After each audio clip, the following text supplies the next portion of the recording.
Assalamualaikum warahmatullahi wabarakatuh.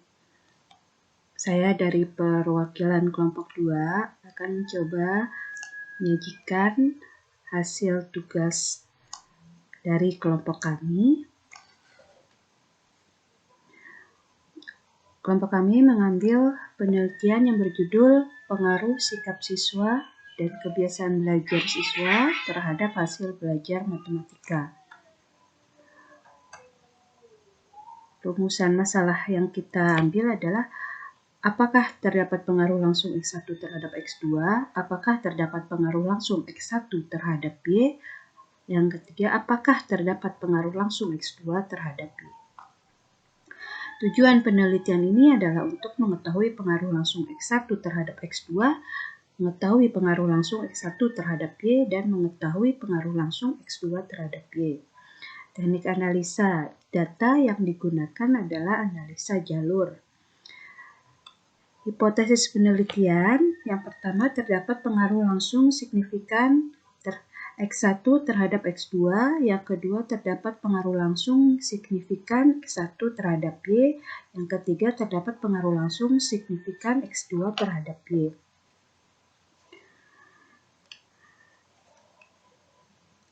Setelah itu kami memberikan kuesioner kepada siswa, 2 kuesioner.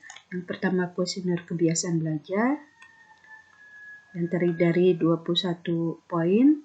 Kami bagikan kuesionernya dalam link ini. Yang kedua, kuesioner penelitian sikap siswa yang terdiri dari 30 poin. Kami bagikan kuesionernya dalam bentuk Google Form, dan ini linknya. Setelah itu akan mendapatkan hasil. Kita tentukan skornya. Yang ini adalah skor data sikap belajar siswa. Kita ambil 100 responden. Yang kedua, data kebiasaan belajar siswa. Yang ketiga, hasil belajar siswa kita ambil dari hasil nilai PTS. Kemudian kita berlanjut, kemudian melakukan perhitungan analisis. Setelah kita buat tabel penolongnya, kita tentukan N-nya dan beberapa nilai. Kemudian kita menghitung koefisien korelasi sederhana antar variabel. Yang pertama, antara variabel X1 dan X2 diperoleh nilai 0,100. Yang kedua, antara variabel X1 dan Y diperoleh minus 0,120. Yang ketiga, variabel X2 dan Y mendapat nilai minus 0,041. Kemudian kita membuat matrik korelasi antar variabel. Kemudian kita melakukan uji keberartian koefisien jalur. Yang pertama, uji hipotesis 1. Langkahnya, menentukan nilai T hitung.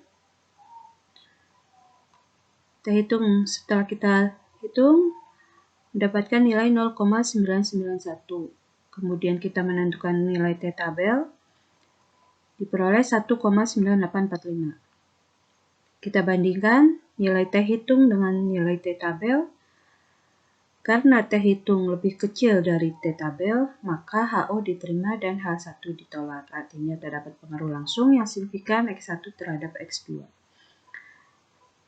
Kemudian kita menghitung hubungan antara koefisien korelasi dan koefisien jalur.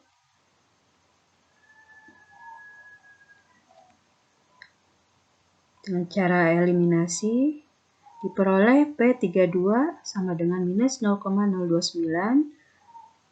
Kemudian P31 diperoleh minus 0,117.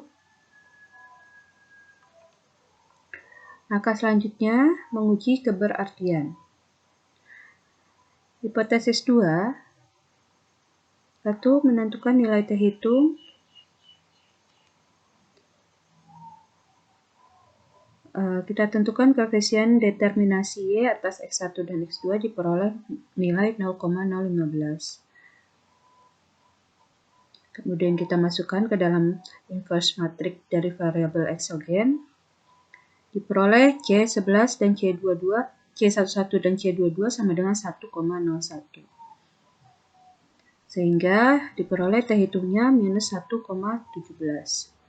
Kita tentukan nilai T tabel. Dan kita bandingkan nilai T hitung dengan T tabel.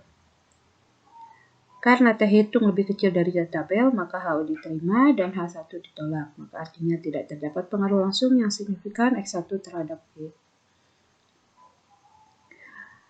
Kemudian kita melakukan uji hipotesis 3. Kita tentukan nilai T hitung mendapat nilai minus 0,292. Kita bandingkan dengan nilai T tabel. Karena T hitung lebih kecil dari T tabel, maka HO diterima dan H1 ditolak. Maka artinya tidak terdapat pengaruh langsung yang signifikan X2 terhadap Y.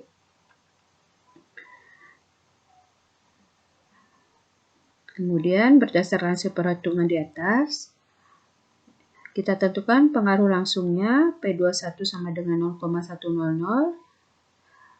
P31-nya sama dengan minus 0,117, P32-nya minus 0,029. Pengaruh tidak langsungnya diperoleh nilai minus 0,0029.